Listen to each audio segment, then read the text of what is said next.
राधे राधे जी, सत श्री अकाल। हाँ जी, अज आपां जिहड़े नैक्सट क्वेश्चन है इंडियन कॉन्स्टिट्यूशन के उसनों आपां अगे प्रोसीड करना। ते क्वेश्चन के अंदर अज का जिहड़ा पहला क्वेश्चन है वो क्या पूछ रहा तुहानूं, who declared the November 26 as the constitution day. किने डिक्लेयर किया नवंबर 26 नूं एज अ कॉन्स्टिट्यूशनल डे?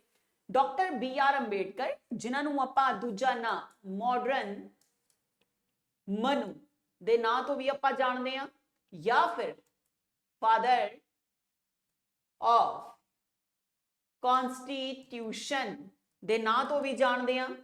इस तो अलावा doctor B R Ambedkar chairman of drafting committee, आ भी रोल इन्होंने प्ले किया, या फिर जवाहरलाल नेहरू ने, या फिर राजेंद्र प्रसाद ने, या फिर गवर्नमेंट ऑफ इंडिया ने।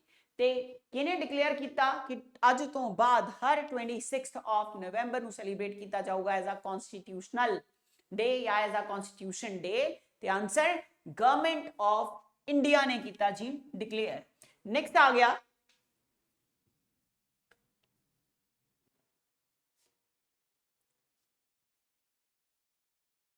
ਜਦੋਂ ਵੀ ਆਪਾਂ ਪੜਨ ਬੈਠਦੇ ਆ ਕਿ ਕਦੇ ਨਾ ਕਦੇ ਸਕਰੀਨ ਨੂੰ ਐਵੇਂ ਹੁੰਦਾ ਵੀ ਨਾ ਮੈਨੂੰ ਯੂਜ਼ ਨਾ ਕਰੋ ਪੜਾਉਣ ਲਈ।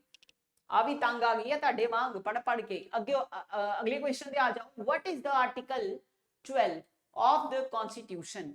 इंडियन कॉन्स्टिट्यूशन ਦਾ ਜਿਹੜਾ ਆਰਟੀਕਲ 12 ਹੈ ਉਹ ਕਿਸ ਚੀਜ਼ ਨੂੰ ਡਿਫਾਈਨ ਕਰ ਰਿਹਾ? ਪਹਿਲਾ ਰਾਈਟ ਟੂ ਇਕੁਐਲਿਟੀ ਨੂੰ ਡਿਫਾਈਨ ਕਰ ਰਿਹਾ, ਨੰਬਰ 1, ਜਾਂ ਫਿਰ ਡੈਫੀਨੇਸ਼ਨ ਆਫ ਦ ਸਟੇਟ ਇਸ ਨੂੰ ਡਿਫਾइन कर रहा, या फिर right to freedom of speech, right to freedom of speech, या फिर इसको डिफाइन कर रहा, या फिर अबॉलिशन ऑफ अनटचेबिलिटी, या फिर अनटचेबिलिटी जिहड़ी है उसनू अबॉलिश करने की गल कर रहा। किसकी गल हो रही है? Article 12 of the constitution. Indian constitution जिहड़ा आर्टिकल 12 है उसकी गल पूछी जा रही है। ते आर्टिकल 12 तुहानू पता ही है बेटा, डेफिनेशन ऑफ स्टेट, स्टेट नू डिफाइन कर रहा with context of fundamental rights. इसका मतलब की होया, जदों आपां फंडामेंटल राइट पढ़ते हैं ਉਹਦੇ अंदर लिखा होंदा है कि आ वाला फंडामेंटल राइट है आ private individual as well as state के अगेंस्ट अवेलेबल है। जिवें आर्टिकल 17 की गल कर ली आपां, तो कहने का मतलब है जेकर आपां उवें इंग्लिश च गल करिए तो आपां कहने पे स्टेट, स्टेट मतलब राज्य, मतलब हिमाचल प्रदेश एक स्टेट है, पंजाब एक स्टेट है, बट इत्थे स्टेट का मतलब राज्य बिल्कुल नहीं है। इत्थे इहदा मतलब आ है कि आर्टिकल 12 के अंदर डिफाइन किया गया है कि फंडामेंटल राइट के अंदर जिहड़ा टॉपिक है फंडामेंटल राइट का, जदों आपां उहनूं रीड करते हैं उहदे अंदर जिहड़ा स्टेट वर्ड है वो किस चीज़ नूं डिफाइन कर रहा, आ दस रहा सानूं कौन? आर्टिकल 12। तो आर्टिकल 12 जिहड़ा है वो किस नूं डिफाइन कर रहा? डेफिनेशन ऑफ स्टेट नूं डिफाइन कर रहा। Picture clear? नेक्स्ट आ जाओ। नेक्स्ट आ गया, which article lays down that the law declared by the Supreme Court would be binding on the court in India? आ क्वेश्चन पूछा गया है, कहते केड़ा आर्टिकल है जिहड़ा कि ले डाउन करता है वो लॉ नूं जिहड़े कि डिक्लेयर किए गए बाय सुप्रीम कोर्ट, कि वो लॉ जिहड़े सुप्रीम कोर्ट डिक्लेयर कर रहा वो बाइंडिंग होणगे जिहड़े बाकी कोर्ट ने इंडिया के अंदर उन्हां दे उत्ते। आर्टिकल 131 दस रहा सानू इस गल दे बारे नॉलेज दे रहा। आर्टिकल 141 गल कर रहा, 143 या 142 इन्हां दे विचों आर्टिकल 143 तो दूर दूर तक नहीं है, और सिर्फ मैं आर्टिकल 143 तुहानू दस रही हां। आर्टिकल 143 इंपॉर्टेंट बहुत है बेटा, एग्जाम के अंदर पूछा भी जाता है। तो तुसीं वेख्या भी होना भी साडी क्लास के अंदर पूजा बार बार जदों भी आपां क्लास नूं अपना वाइंड अप करते हैं, डेली जिहड़ा सैशन साडा चलदा है ਉਹਦੇ अंदर ਜਿਹੜੇ ਲਾਸਟ ਮੈਸੇਜ ਹੁੰਦੇ ਆ ਉਹਦੇ ਵਿੱਚ ਪੂਜਾ ਬਾਰ-ਬਾਰ ਲਿਖਦੀ ਹੈ ਪ੍ਰਭਾਤ ਮੈਮ 143 मतलब एडवाइजरी जुरिस्डिक्शन, 143 ਦਾ मतलब है आई लव यू, ਆ ਚੀਜ਼ ਹੈ ਇੱਥੇ। ਤੇ एडवाइजरी जुरिस्डिक्शन ਦਾ ਰਾਈਟ ਹੈ ਕਿਸ ਦੇ ਕੋਲ? ਸੁਪਰੀਮ ਕੋਰਟ ਦੇ ਕੋਲ। ਸੁਪਰੀਮ ਕੋਰਟ ਐਡਵਾਈਜ਼ ਕਰਦਾ ਹੈ ਅੰਡਰ ਆਰਟੀਕਲ 143 ਕਿਨਾਂ ਨੂੰ? ਪ੍ਰੈਜ਼ੀਡੈਂਟ ਸਾਹਿਬ ਨੂੰ ਐਡਵਾਈਜ਼ ਕਰਦਾ ਹੈ। ਠੀਕ ਹੈ ਜੀ। ਚੱਲ ਹੁਣ ਆਨਸਰ ਇਸ ਦਾ ਆਰਟੀਕਲ 141 ਜਿਹੜਾ ਹੈ ਉਹ डिफाइन कर रहा, तो आंसर बी जिहड़ा है वो इस क्वेश्चन का आंसर रहूगा। आर्टिकल 141 डिफाइन कर रहा कि सुप्रीम कोर्ट का जिहड़ा भी एक्शन होगा जो भी सुप्रीम कोर्ट के थ्रू डिक्लेयर किए हुए लॉ ने वो बाइंडिंग होणगे सारे दे सारे कोर्ट्स के उत्ते इंडिया के अंदर। नेक्स्ट आ जाओ, which article of the Indian constitution discuss the financial relations between the centre and the states. ठीक है, की क्वेश्चन है केड़ा आर्टिकल है इंडियन कॉन्स्टिट्यूशन का जिहड़ा डिस्कस कर रहा फाइनेंशियल रिलेशंस नू सेंटर ते स्टेट दे विचकार। आर्टिकल 268 तो लैके 293 तक दे आर्टिकल है, या फिर 278 तो लैके 291 तक दे आर्टिकल है, या फिर 289 तो 295 तक दे आर्टिकल है, या फिर 168 तो लैके 171 तक दे आर्टिकल है। ते आंसर मोस्ट इंपॉर्टेंट क्वेश्चन है, जिन्ने स्टार लगाओगे उन्ने स्टार घट है। 268 तो लैके 293 तक दे जेडे आर्टिकल्स ने इंडियन कॉन्स्टिट्यूशन के अंदर और फाइनेंशियल रिलेशंस नु डिफाइन कर रहे हैं बिटवीन सेंटर ते स्टेट दे विचकार। डन। तो उसके हिसाब दे नाल अपने को आंसर की हो गया option A answer. Next question आ जाओ, who is considered as the custodian of Lok Sabha. लोक सभा दा कस्टोडियन एना विचों किसनू कंसिडर किया गया? प्राइम मिनिस्टर नू कंसिडर किया गया, प्राइम मिनिस्टर नू बोलिया गया कि कस्टोडियन ऑफ लोक सभा ने, या लीडर ऑफ ऑपोजिशन, या फिर chief whip of the ruling party, या फिर स्पीकर ऑफ लोक सभा। ते आंसर स्पीकर ऑफ लोक सभा जिहड़े ने इन्हां नू आपां मानदे हां कस्टोडियन ऑफ लोक सभा। ते जेकर मैं स्पीकर की गल करा तो स्पीकर जिहड़ा है बेटा आ हमेशा बैठदा है किथे, या तो लोक सभा के अंदर तुहानू मिलूगा, या फिर स्पीकर तुहानू मिलूगा SLA के अंदर। SLA means state legislative assembly. केड़ी असेंबली? State legislative assembly. ते स्टेट लेजिस्लेटिव असेंबली जिहड़ी है उहदे अंदर तुहानू की मिलूगा? स्पीकर वेखण नू मिलूगा। लोक सभा के अंदर भी स्पीकर होगा, स्टेट लेजिस्लेटिव असेंबली जिहड़ी है उसके अंदर भी स्पीकर होगा। स्पीकर का काम की रहूगा? सब तो पहला कोरम डिसाइड करना।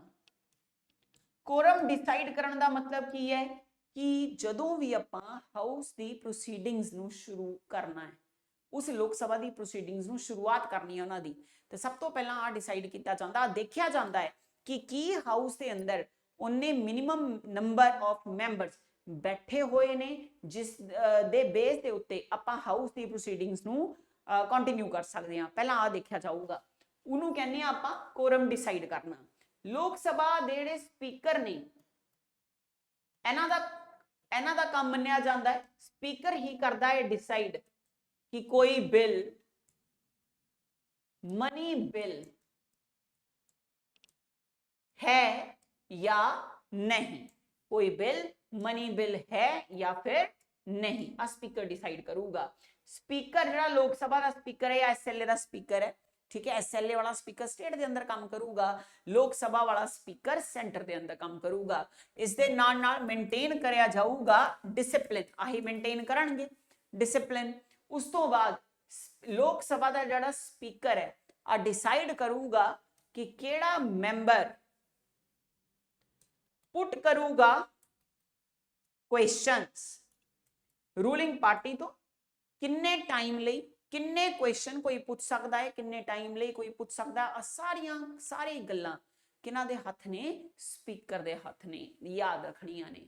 नेक्स्ट आ जाओ, अ रिटायर्ड जज of the high court can not, जिहड़ा रिटायर्ड जज होगा हाई कोर्ट दा वो नहीं कर सकता, की नहीं कर सकता, कि वो बंदा प्रैक्टिस नहीं कर सकता सुप्रीम कोर्ट के अंदर, या फिर वो प्रैक्टिस नहीं कर सकता हाई कोर्ट इन इंडिया के अंदर, या फिर practice in the high court from which he has retired, या फिर प्रैक्टिस करना हाई कोर्ट के अंदर उस हाई कोर्ट के अंदर जिथों रिटायर होया है, या फिर ऑप्शन 4 ऑप्शन की है नन ऑफ द अबव। की लग रहा तुहानू पे की आंसर होगा?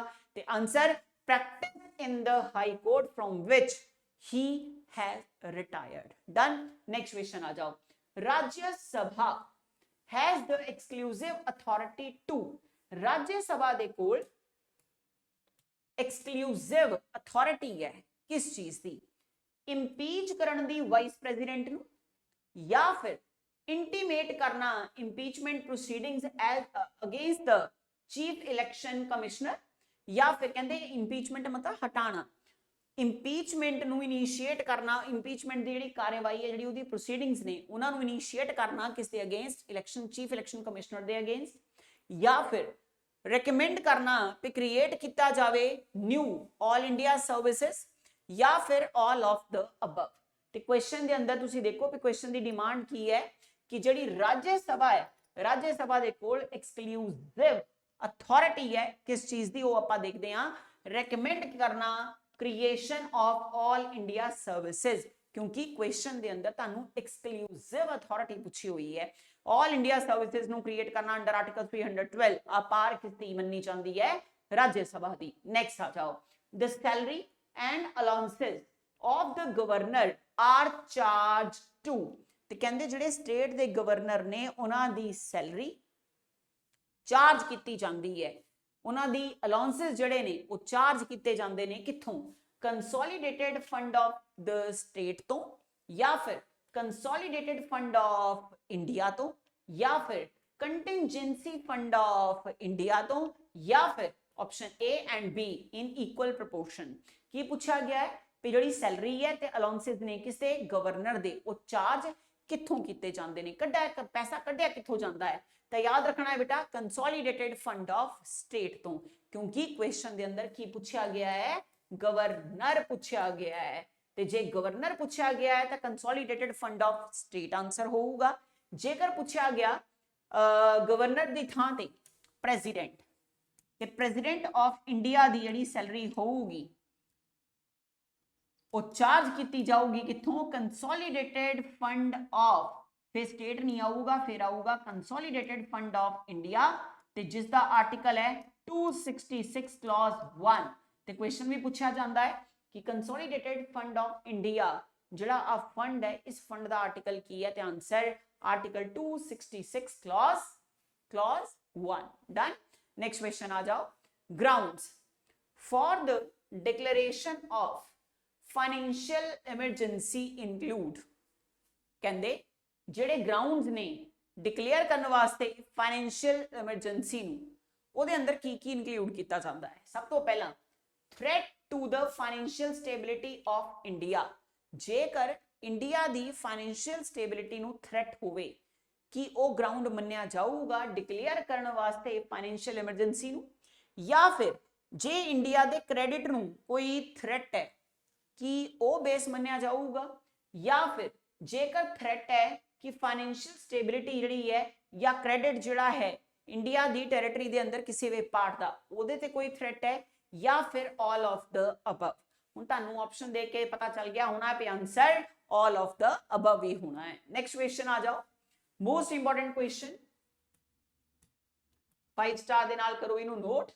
Original jurisdiction of the supreme court is contained in, कहंदे जिहड़ी ओरिजिनल जुरिस्डिक्शन है सुप्रीम कोर्ट दी वो कंटेन की जाती है किहदे अंदर, किहड़े आर्टिकल दे अंदर डील करती है? वो आर्टिकल 131 दे अंदर देखी जाऊगी, या फिर आर्टिकल 129 दे अंदर देखी जाऊगी, आर्टिकल 132 दे अंदर देखी जाऊगी, आर्टिकल 136 दे अंदर देखी जाऊगी? किसकी गल हो रही है? Original jurisdiction of the supreme court आ पूछी गई है, ते जवाब होगा साडा अंडर आर्टिकल 131 दे अंडर देखी जाऊगी ओरिजिनल जुरिस्डिक्शन ऑफ किसदी पूछी गई है? सुप्रीम कोर्ट दी। हाई कोर्ट दे कोल भी ओरिजिनल जुरिस्डिक्शन होगी, सुप्रीम कोर्ट दे कोल भी ओरिजिनल जुरिस्डिक्शन होगी। ओरिजिनल जुरिस्डिक्शन हुंदी की है? जुरिस्डिक्शन दा मतलब हुंदा है क्षेत्र अधिकार, मतलब जिहड़ा सुप्रीम कोर्ट है उहदा क्षेत्र अधिकार किथे किथे तक एक्सटेंड करता है। सुप्रीम कोर्ट किसी भी स्टेट वर्सेस स्टेट्स दा कोई भी डिस्प्यूट होवे ओनू सॉर्ट आउट कर सकता है, ओनू सुन सकता, ओदी हियरिंग ले सकता है। आ सुप्रीम कोर्ट दी ओरिजिनल जुरिस्डिक्शन है। सेंटर साडा सेंटर दे अगेंस्ट स्टेट होवे या सेंटर दे अगेंस्ट नंबर ऑफ स्टेट्स होण, उन्हां दा कोई डिस्प्यूट है तो वो डिस्प्यूट भी original jurisdiction of supreme court के अंदर देखा जाता है। हुण तुहाडे मन च आ रहा होना है कि जे एवें दे डिस्प्यूट ਸਾਡਾ ਸੁਪਰੀਮ ਕੋਰਟ ਸੌਰਟ ਆਊਟ ਕਰਦਾ ਹੈ ਤੇ ਕੀ ਵਾਟਰ ਡਿਸਪਿਊਟ ਜਿਹੜੇ ਨੇ ਤੁਹਾਨੂੰ ਪਤਾ ਹੀ ਹੈ ਨਾ ਕਿੰਨੇ ਵਾਟਰ ਡਿਸਪਿਊਟ ਨੇ ਆਪਣੇ ਪੰਜਾਬ ਦਾ ਤਾਂ ਵੈਸੇ ਹਾਈਲਾਈਟ ਹੋ ਜਾਂਦਾ ਹੈ ਤੇ ਉਹ ਵਾਟਰ ਡਿਸਪਿਊਟ ਨੂੰ ਕੀ ਸੁਪਰੀਮ ਕੋਰਟ ਸੌਰਟ ਆਊਟ ਨਹੀਂ ਕਰ ਸਕਦਾ ਬਿਲਕੁਲ ਨਹੀਂ ਕਰ ਸਕਦਾ ਕਿਉਂਕਿ ਉਹ ਸੁਪਰੀਮ ਕੋਰਟ ਦੀ ਓਰੀਜਨਲ ਜੁਰਿਸਡਿਕਸ਼ਨ ਦੇ ਅੰਦਰ ਨਹੀਂ ਰੱਖਿਆ ਗਿਆ ਪਾਰਲੀਮੈਂਟ ਨੇ ਉਹਨੂੰ ਆਪਣੇ ਹੱਥ 'ਚ ਰੱਖਿਆ ਹੈ ਜੇਕਰ ਪਾਰਲੀਮੈਂਟ ਵਾਟਰ ਡਿਸਪਿਊਟ ਨੂੰ ਸੁਪਰੀਮ ਕੋਰਟ ਨੂੰ ਕਹਿ ਸਕਦਾ ਹੈ ਮਤਲਬ ਕਹਿ ਸਕਦਾ ਉਹਦੇ ਕੋਲ ਪਾਵਰ ਹੈ ਕਿਹਦੇ ਕੋਲ ਸੁਪਰੀਮ ਕੋਰਟ ਨੂੰ ਕਹਿਣ ਦੀ ਪਾਰਲੀਮੈਂਟ ਦੇ ਕੋਲ ਜੇਕਰ ਪਾਰਲੀਮੈਂਟ ਅਸਾਈਨ ਕਰਦਾ ਹੈ ਵਾਟਰ ਡਿਸਪਿਊਟ ਨੂੰ ਵੀ ਆਹ ਸਟੇਟਾਂ ਦੇ ਵਿਚਕਾਰ ਵਾਟਰ ਡਿਸਪਿਊਟ ਚੱਲ ਰਿਹਾ ਇਸ ਵਾਟਰ ਡਿਸਪਿਊਟ ਨੂੰ ਸੁਪਰੀਮ ਕੋਰਟ ਵੇਖੇ ਫਿਰ ਸੁਪਰੀਮ ਕੋਰਟ ਓਰੀਜਨਲ ਜੁਰਿਸਡਿਕਸ਼ਨ ਦੇ ਅੰਦਰ ਉਸ ਵਾਟਰ ਡਿਸਪਿਊਟ ਨੂੰ ਸੌਰਟ ਆਊਟ ਕਰ ਸਕਦਾ ਹੈ ਸਮਝ ਗਏ ਨੈਕਸਟ ਆ ਜਾਓ which article of the Constitution of India deals with the advisory jurisdiction of the Supreme Court ਇਹਨਾਂ ਦੇ ਵਿੱਚੋਂ ਕਿਹੜਾ ਆਰਟੀਕਲ ਹੈ ਜਿਹੜਾ ਡੀਲ ਕਰਦਾ ਹੈ advisory jurisdiction of Supreme Court ਦੇ ਨਾਲ ਕੀ ਆਰਟੀਕਲ 74 ਹੈ ਕੀ ਆਰਟੀਕਲ 142 ਹੈ ਆਰਟੀਕਲ 143 ਹੈ ਜਾਂ ਆਰਟੀਕਲ 147 ਹੈ ਤੇ ਕੀ ਪੁੱਛਿਆ ਗਿਆ ਹੈ ਕਿਹੜਾ ਆਰਟੀਕਲ ਇੰਡੀਅਨ ਕਨਸਟੀਟਿਊਸ਼ਨ ਦਾ ਜਿਹੜਾ ਕਿ ਡੀਲ ਕਰਦਾ ਹੈ ਕਿਸ ਦੇ ਨਾਲ advisory jurisdiction of supreme court ਦੇ ਨਾਲ ਆਰਟੀਕਲ 74 ਆਰਟੀਕਲ 142 ਆਰਟੀਕਲ 143 ਜਾਂ ਫਿਰ ਆਰਟੀਕਲ 147 ਤੇ ਆਨਸਰ ਆਪਣਾ ਕੀ ਜਾਊਗਾ ਬੇਟਾ ਆਰਟੀਕਲ 143 ਦੇ ਅੰਦਰ ਦੇਖੀ ਜਾਂਦੀ ਹੈ ਕੀ ਦੇਖੀ ਜਾਂਦੀ ਹੈ ਐਡਵਾਈਜ਼ਰੀ ਜੁਰਿਸਡਿਕਸ਼ਨ ਐਵੇਂ ਦਾ ਕੋਈ ਕੇਸ ਜਿੱਥੇ ਪ੍ਰੈਜ਼ੀਡੈਂਟ ਸਾਹਿਬ ਅੜ ਜਾਣ मतलब प्रेसिडेंट ਨੂੰ ਪਤਾ ਨਾ ਲੱਗੇ ਮੰਨ ਲਓ ਕੋਈ ਇੰਡੀਵਿਜੂਅਲ ਹੈ ਇਸ ਇੰਡੀਵਿਜੂਅਲ ਨੂੰ ਕੋਈ ਪਨਿਸ਼ਮੈਂਟ ਦਿੱਤੀ ਗਈ ਔਰ ਉਹ ਪਨਿਸ਼ਮੈਂਟ ਜਿਹੜੀ ਹੈ ਉਹ ਦੇ ਦਿੱਤੀ ਹੈ ਕਹਿੰਦੇ ਸੁਪਰੀਮ ਕੋਰਟ ਨੇ ਹੁਣ ਸੁਪਰੀਮ ਕੋਰਟ ਤਾਂ ਫਾਈਨਲ ਸਜ਼ਾ ਸੁਣਾ ਚੁੱਕਿਆ ਸੁਪਰੀਮ ਕੋਰਟ ਤੋਂ ਉੱਪਰ ਤਾਂ ਕੋਈ ਕੋਰਟ ਹੀ ਨਹੀਂ ਹੈ ਹੁਣ ਇਸ ਬੰਦੇ ਕੋਲ ਪਾਰ ਹੈ ਕਿ ਉਹ ਬੰਦਾ ਪ੍ਰੈਜ਼ੀਡੈਂਟ ਦੇ ਕੋਲ ਜਾ ਕੇ ਆਪਣੀ ਇਸ ਪਨਿਸ਼ਮੈਂਟ ਨੂੰ ਘਟਾਣਾ ਵਧਾਣਾ ਮਤਲਬ ਪ੍ਰੈਜ਼ੀਡੈਂਟ ਨੂੰ ਕਹੂਗਾ ਕਿ ਸਰ ਤੁਸੀਂ ਇਹਦੇ ਉੱਤੇ ਕੋਈ ਨਾ ਕੋਈ ਐਕਸ਼ਨ ਲਓ ਮਤਲਬ ਪ੍ਰੈਜ਼ੀਡੈਂਟ ਦੇ ਕੋਲ ਸਪੈਸ਼ਲੀ ਹੁੰਦੀਆਂ ਨੇ ਕਿਹੜੀਆਂ ਪਾਰਡਨਿੰਗ ਪਾਵਰਸ ਕਿਹੜੀਆਂ powers pardoning powers president of India ਦੇ ਕੋਲ ਹੈ ਮਾਫ ਕਰਨ ਦੀਆਂ ਪਾਵਰਸ ਉਹ 5 ਤਰ੍ਹਾਂ ਦੀਆਂ ਪਾਵਰਸ ਹੁੰਦੀਆਂ ਨੇ ਪਾਰਡਨ ਕਰਨਾ ਕਮਿਊਟ ਕਰਨਾ ਰਿਸਪਾਈਟ ਰਿਮਿਸ਼ਨ ਤੇ ਰਿਪਰੀਵ ਆ ਜਿਹੜੇ 5 ਤਰ੍ਹਾਂ ਦੀਆਂ ਨੇ ਪਾਰਡਨਿੰਗ ਪਾਵਰਸ ਆਲਰੇਡੀ ਮੈਂ ਕਲਾਸ ਦੇ ਅੰਦਰ ਡਿਟੇਲ ਦੇ ਵਿੱਚ ਵੀ ਕਰਾਈਆਂ ਸੀ ਠੀਕ ਹੈ ਤੇ ਜਿਹੜੀਆਂ ਆ ਪਾਰਡਨਿੰਗ ਪਾਵਰਸ ਨੇ ਉਹਦੇ ਅੰਦਰ ਹੁਣ ਪ੍ਰੈਜ਼ੀਡੈਂਟ ਨੂੰ ਪਤਾ ਨਹੀਂ ਲੱਗ ਰਿਹਾ ਕਿ ਮੈਂ ਕੀ ਕਰਾਂ ਤੇ ਪ੍ਰੈਜ਼ੀਡੈਂਟ ਜਿਹੜੇ ਨੇ ਉਹ ਅੰਡਰ ਆਰਟੀਕਲ 143 ਓਪੀਨੀਅਨ ਮੰਗਦੇ ਨੇ ਕਿਸ ਦਾ ਸੁਪਰੀਮ ਕੋਰਟ ਦਾ ਤੇ ਓਪੀਨੀਅਨ ਮੰਗ ਕੇ ਕਰਦੇ ਕੀ ਹੈ ਸੁਪਰੀਮ ਕੋਰਟ ਦਾ ਜਿਹੜਾ ਓਪੀਨੀਅਨ ਆਊਗਾ ਉਸ ਦੇ ਅਕੋਰਡਿੰਗ ਜ਼ਰੂਰੀ ਨਹੀਂ ਹੈ ਕਿ ਪ੍ਰੈਜ਼ੀਡੈਂਟ ਐਕਸ਼ਨ ਲਵੇ ਸੁਪਰੀਮ ਕੋਰਟ ਜਿਹੜਾ ਹੈ ਉਹ ਆਪਣਾ ਓਪੀਨੀਅਨ ਦਊਗਾ ਹੀ ਦਊਗਾ ਫਰਸਟ ਇੰਸਟੈਂਸ ਦੇ ਅੰਦਰ ਸੁਪਰੀਮ ਕੋਰਟ ਬਾਈਂਡਿੰਗ ਨਹੀਂ ਹੈ ਆਪਣੇ ਓਪੀਨੀਅਨ ਨੂੰ ਦੇਣ ਦਾ ਬਟ ਜੇ ਸੈਕੰਡ ਟਾਈਮ ਲੈਟਰ ਚਲਾ ਗਿਆ ਪ੍ਰੈਜ਼ੀਡੈਂਟ ਦਾ ਕਿ ਉਹ ਦੁਬਾਰਾ ਰੀ ਓਪੀਨੀਅਨ ਮੰਗਣਾ ਚਾਹ ਰਹੀ ਹੈ ਕਿਸ ਦਾ ਸੁਪਰੀਮ ਕੋਰਟ ਦਾ मतलब कि री ओपीनियन नहीं मतलब ओपीनियन मंग रही है दोबारा कि मैं तुहानू ऑलरेडी लेटर भेजिया सी अपना ओपीनियन दिओ ते सेकंड टाइम दे अंदर सुप्रीम कोर्ट बाइंडिंग है प्रेजिडेंट दे थ्रू जिहड़ा क्वेश्चन पूछा गया है ਉਹਦੇ ਉੱਤੇ अपनी जजमेंट देण लई जजमेंट मतलब अपना ओपीनियन देण लई हुण प्रेजिडेंट नू ओपीनियन मिल गया प्रेजिडेंट नू जदों ओपीनियन मिल गया ते प्रेजिडेंट साहब बाइंडिंग नहीं है कि वो सुप्रीम कोर्ट दे ओपीनियन दे नाल ਚੱਲਣ या फिर सुप्रीम कोर्ट दे ओपीनियन तो अगेंस्ट ਚੱਲਣ ਕਿਹੜਾ ਆਰਟੀਕਲ ਯੂਜ਼ ਕਰ ਰਹੇ ਹਾਂ ਆਪਾਂ ਆਰਟੀਕਲ 143 ਦੀ ਆਪਾਂ ਗੱਲ ਕਰ ਰਹੇ ਹਾਂ ਇਹਦੇ ਅੰਦਰ ਕੀ ਫਾਲ ਕਰ ਰਿਹਾ ਐਡਵਾਈਜ਼ਰੀ ਜੁਰਿਸਡਿਕਸ਼ਨ ਤੇ ਮੈਨੂੰ ਨਹੀਂ ਲੱਗਦਾ ਤੁਹਾਨੂੰ ਸਮਝ ਨਹੀਂ ਆਇਆ ਹੋਣਾ ਪ੍ਰੋਪਰ ਸਮਝ ਆ ਗਿਆ ਹੋਣਾ ਨੈਕਸਟ ਆ ਜਾਓ ਅਗਲੇ ਕੁਐਸਚਨ ਦੇ ਉੱਤੇ high court in India do not possess high court ਜਿਹੜਾ ਇੰਡੀਆ ਦੇ ਅੰਦਰ ਉਹ ਪੋਸੈਸ ਨਹੀਂ ਕਰਦਾ ਕੀ ओरिजिनल जुरिस्डिक्शन नहीं है कि हाई कोर्ट दे कोल या एपीलिएट जुरिस्डिक्शन नहीं है हाई कोर्ट दे कोल या फिर एडवाइजरी जुरिस्डिक्शन नहीं है हाई कोर्ट दे कोल या फिर रिवाइजरी जुरिस्डिक्शन नहीं है हाई कोर्ट दे कोल ते कहने दा मतलब है हाई कोर्ट दे कोल इन्हां दे विचों किहड़ी जुरिस्डिक्शन है जिहड़ी नहीं है पहली गल हाई कोर्ट ते नाल एक पासे हाई कोर्ट दूजे पासे सुप्रीम कोर्ट वेखी जाओ सब तो पहला ओरिजिनल जुरिस्डिक्शन नंबर ए ते हाई कोर्ट दे कोल भी होगी ते आ वाली पार सुप्रीम कोर्ट दे कोल भी होगी नेक्स्ट आ जाओ point number B appellate appeal करन दी जुरिस्डिक्शन हाई कोर्ट दे कोल भी है सुप्रीम कोर्ट दे कोल भी है थर्ड एडवाइजरी जुरिस्डिक्शन, जिहड़ा एडवाइजरी जुरिस्डिक्शन है सी, वो बेटा सुप्रीम कोर्ट कोल नहीं है, बट हाई कोर्ट दे कोल एडवाइजरी जुरिस्डिक्शन है अंडर आर्टिकल 143। समझ गए? अगे आ जाओ रिवाइजरी जुरिस्डिक्शन। रिवाइजरी जुरिस्डिक्शन मतलब जिहड़ा ऑलरेडी आपां जजमेंट दित्ती हुई है उसनू रिवाइज अप करना, उसनू ए तो लैके Z तक उसकी स्टडी करना। ते कहने दा मतलब है आ जड़ी है आ सब दे कोल है, हाई कोर्ट दे कोल भी है ते सुप्रीम कोर्ट दे कोल भी है।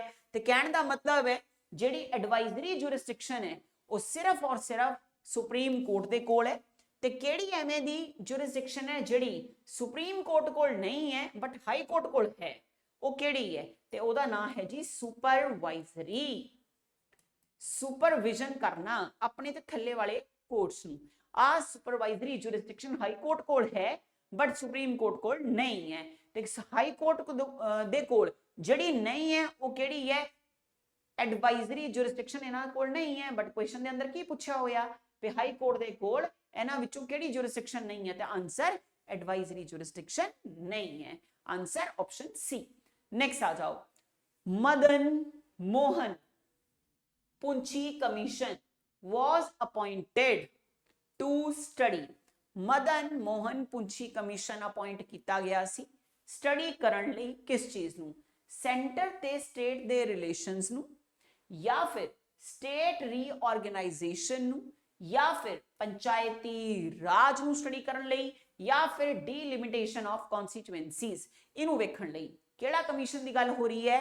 मदन मोहन पुंछी कमीशन, मदन मोहन पुंछी कमीशन इसकी गल हो रही है। ते आंसर सेंटर ते स्टेट्स दे रिलेशंस लई। नेक्स्ट आ जाओ, which article of the constitution of India provides for cooperation between states? केड़ा आर्टिकल है इंडियन कॉन्स्टिट्यूशन दा जिहड़ा कि प्रोवाइड कर रहा कोऑपरेशन रवे between states? Article 32, article 360, article 14 या फिर आर्टिकल 263? ते आंसर आपां वेख रहे हैं अपना आंसर आर्टिकल 263 दे अंडर जिहड़ा कॉन्स्टिट्यूशन ऑफ इंडिया प्रोवाइड करता है कि कोऑपरेशन बरकरार रहे किन्हां दे विच? स्टेट्स दे विचकार। नेक्स्ट आ जाओ, public account committee most important question. Read करो जरा एक बार इस क्वेश्चन नूं पूरे दा पूरा, उस तो बाद ये देखो ऑप्शन। और एडा इंपॉर्टेंट क्वेश्चन है भी 5 स्टार लगाओगे ना तां भी घट पैने हैं भी हाँ आ 5 स्टार भी घट है, एडा इंपॉर्टेंट क्वेश्चन है। ध्यान दे नाल करना है इस क्वेश्चन नूं।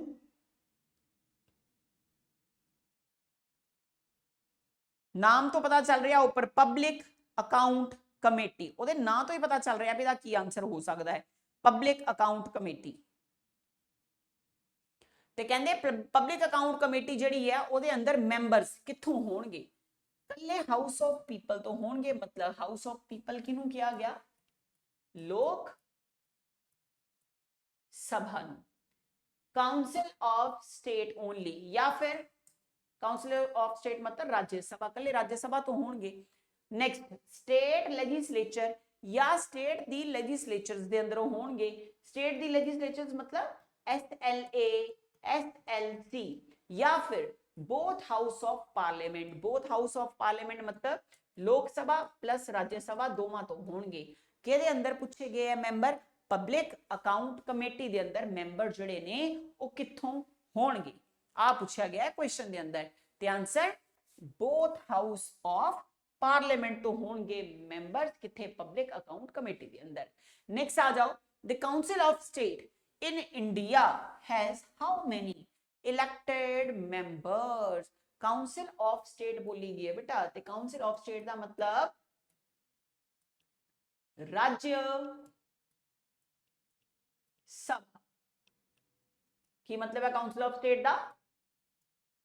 राज्य सभा। ते काउंसिल ऑफ स्टेट इंडिया के अंदर कहंदे इहदे अंदर किन्ने इलेक्टेड मेंबर्स ने? पहला ऑप्शन ओनली 250, 238, 245 या 230। चार ऑप्शन 250, 238, 245 या 230। काउंसिल ऑफ स्टेट के अंदर इंडिया के अंदर किन्ने इलेक्टेड मेंबर्स ने? ते आंसर तुहानू सारियां नू पता है, आंसर 238 मेंबर्स। नेक्स्ट इंडिया के अंदर काउंसिल ऑफ स्टेट जिहड़ी है वो रिस्पोंसिबल है कि किस दे लई रिस्पोंसिबल है? काउंसिल ऑफ स्टेट पूछी है, लोक सभा नहीं पूछी कि पीपल लई रिस्पोंसिबल है, पीपल ऑफ इंडिया लई, या स्टेट गवर्नमेंट लई रिस्पोंसिबल है, या लोकल गवर्नमेंट लई रिस्पोंसिबल है, या फिर इन्हां दे विचों किसी दे लई भी रिस्पोंसिबल नहीं है? किस दी गल कर रहे हैं आपां? किस दी गल कर रहे हैं बेटा? कर रहे हैं आपां काउंसिल ऑफ स्टेट। तुसी देखो जेकर ऊपर लिखा होया काउंसिल ऑफ स्टेट तो यदा मतलब की होया? काउंसिल ऑफ स्टेट दे अंदर सीधी सीधी इक्के गल बोली गई है। नाम तो पता चल रहा सानू कि काउंसिल ऑफ स्टेट वर्ड जिहड़ा है वो यूज किया गया है, तो जेकर council of state word use किया गया तो इट मीनस नाम तो पता चल रहा भी सानू इसका आंसर की होगा। समझ आ गई जी गल? तो चलो अगले क्वेश्चन ते आ जाओ, तो इसका आंसर हो गया the state. Next question, the first most important first finance commission was constituted in, ਜਿਹੜਾ ਪਹਿਲਾ फाइनेंस कमीशन ਸੀ ਉਹ constitute ਕੀਤਾ ਗਿਆ ਕਦੋਂ? 1950 ਦੇ ਅੰਦਰ, 1951 ਦੇ ਅੰਦਰ, 1952 ਦੇ ਅੰਦਰ, ਜਾਂ ਫਿਰ 1954 ਦੇ ਅੰਦਰ? ਠੀਕ ਹੈ, ਫਰਸਟ ਫਾਈਨੈਂਸ ਕਮਿਸ਼ਨ ਦੀ ਗੱਲ ਹੋ ਰਹੀ ਹੈ ਤੇ ਆਨਸਰ 1951 ਦੇ ਅੰਦਰ constitute ਕੀਤਾ ਗਿਆ ਸੀ first finance commission. Next question पे आ जाओ, where was the first municipal corporation in India set up? India दे अंदर पहली म्युनिसिपल कॉर्पोरेशन किथे सेटअप की गई सी? बॉम्बे दे अंदर, कलकत्ता दे अंदर, दिल्ली दे अंदर, या फिर मद्रास दे अंदर? बॉम्बे, कलकत्ता, दिल्ली या फिर मद्रास, किथे पहली म्युनिसिपल कॉर्पोरेशन जिहड़ी है जिसनू एस्टैब्लिश किया गया?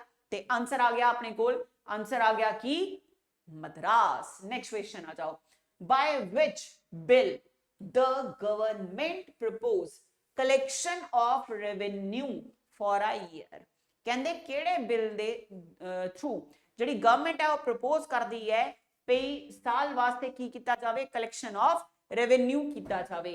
Economic bill, finance bill, supplementary bill, या फिर नन ऑफ द अबव? ते आंसर तो सानू पता ही है सारिਆਂ ਨੂੰ, आंसर की हो गया? फाइनेंस बिल हो गया। Done ji. Next question, how many members are nominated by the president in the Rajya Sabha? किन्ने मेंबर्स नॉमिनेट किए जाते हैं बाय द प्रेसिडेंट किथे? राज्य सभा के अंदर। आंसर 2 मेंबर, 10 मेंबर, 12 मेंबर, या फिर 15 मेंबर? की गल हो रही है? राज्य सभा की गल हो रही है, ते राज्य सभा की गल हो रही है। लाओ दिमाग, की क्वेश्चन आंसर हो सकता इस क्वेश्चन का?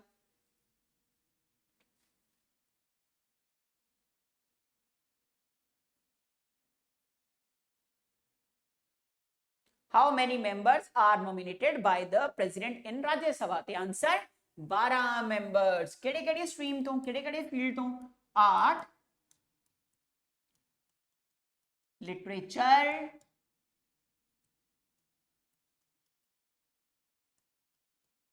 साइंस।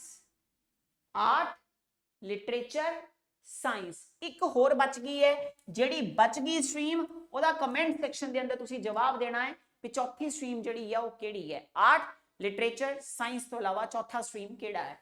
नेक्स्ट क्वेश्चन आ जाओ, Japan parliament is known as? Japan दी जिहड़ी पार्लियामेंट है उस पार्लियामेंट नूं की नाम दिता गया है? जापान दी पार्लियामेंट नूं की नाम दिता गया है?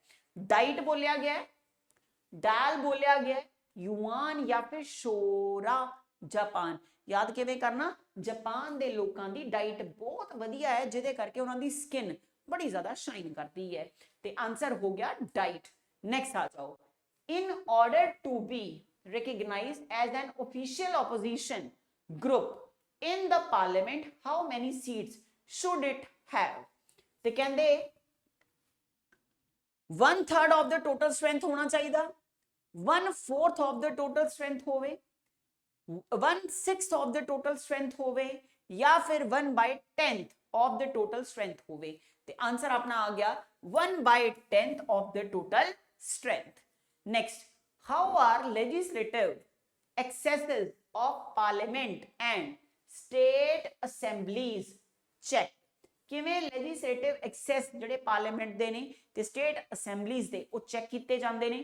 इंटरवेंशन फ्रॉम प्रेसिडेंट और गवर्नर, या फिर नो कॉन्फिडेंस मोशन दे बेस के उत्ते, जुडिशियल रिव्यू दे बेस के उत्ते या फिर जनरल इलेक्शन दे बेस के उत्ते? ते आंसर अपना की आ गया जुडिशियल रिव्यू दे बेस के उत्ते। नेक्स्ट आ गया question, who among the following can participate in the proceedings of both the House of Parliament? Vice President, Solicitor General, chief justice या फिर अटॉर्नी जनरल ऑफ इंडिया? तो इस क्वेश्चन का answer attorney general of India. तो इस दे नाल ही ਆਪਾਂ ਅੱਜ ਦੀ ਕਲਾਸ ਨੂੰ ਕਰਦੇ ਹਾਂ ਵਾਈਂਡ ਅਪ। ਮਿਲਦੇ ਹਾਂ ਅਗਲੀ ਕਲਾਸ ਦੇ ਅੰਦਰ। ਰੱਖੋ ਆਪ ਦਾ ਧਿਆਨ। Good bye. ਰਾਧੇ ਰਾਧੇ।